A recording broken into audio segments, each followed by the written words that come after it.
तो तुसा बोली रखना है सुभान अल्लाह। मेरा काम है इमाम हसन पाक दी शान सुनाना। आओ नबी पाक दे दर ते लै चलने आ। नबी पाक सरकार सल्लल्लाहु तआला अलैहि वसल्लम आप तशरीफ फरमाने। मौला हसन 2 साल दा बच्चा है, शहजादा मौला अली दा बेटा बीबी फातिमा तु ज़हरा दा 2 साल दा बच्चा है।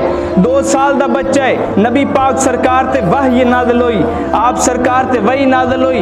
इमाम हसन पाक गोद दे विच बैठे ने। जिस वेले हुण वही नाज़िल होई, इमाम हसन पाक भी कोल बैठे ने ते मौला अली पाक सरकार भी तशरीफ फरमा ने। जिस वेले मौला अली घर दे अंदर तशरीफ लाए ते कहन लगे, ऐ फातिमा तैनू एक खुशखबरी ना सुनावा, तैनू एक खुशखबरी ना सुनावा। बीबी फातिमा तु ज़हरा रज़ी अल्लाह तआला अन्हा आप कहंदियां ने किंज दी खुशखबरी। आप फरमांदे ने अली अज बीबी पाक नू फरमांदे ने कि नबी पाक सरकार दे उत्ते वही नाज़िल होई है। ते बीबी पाक कहन लगियां ने मैनू पता चल गया केड़ी वही नाज़िल होई है।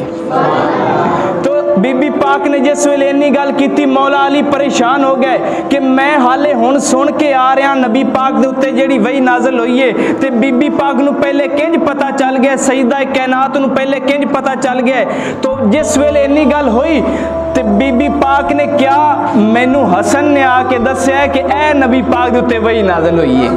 और मैं क्या यार कमाल हो गई है। शहजादा अली दा बीबी फातिमा तु ज़हरा दा बेटा 2 साल दा होए ते समझ जावे नबी दे उत्ते केड़ी वही नाज़िल हुई है। एक बार की होया, मौला अली सरकार ने फरमाया हुण दसेगा हसन ते पता लगेगा। जिस वेले बीबी पाक नू आपने क्या हसन जिस वेले तेनू वही दसे ना तू मैनू दसना, मैं लुक के बह जावांगा। जिस वेले नबी पाक सरकार सल्लल्लाहु तआला अलैहि वसल्लम नू वही नाज़िल हुई ते इमाम हसन पाक घर दे अंदर तशरीफ ले। अली लुक के सुन रहे हैं कि आज हसन वही किवें दसदा है।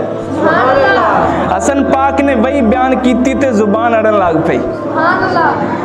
ते बीबी पाक पुछदियां ने, ए हसन अज तेनू वही सुनान लग्या जुबान क्यों अड़ रही है। तो इमाम हसन फरमांदे ने अगे अली लुक के सुनदा नहीं सी, अज लुक के सुन रहे इस वजह दे नाल, बाप दी वजह दे नाल जुबान अड़न लग पई।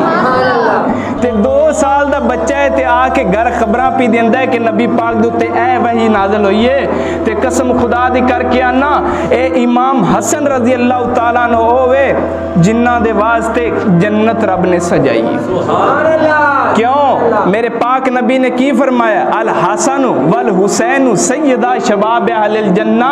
फरमाया ए हसन ते हुसैन ते जन्नती जवाना दा सरदार।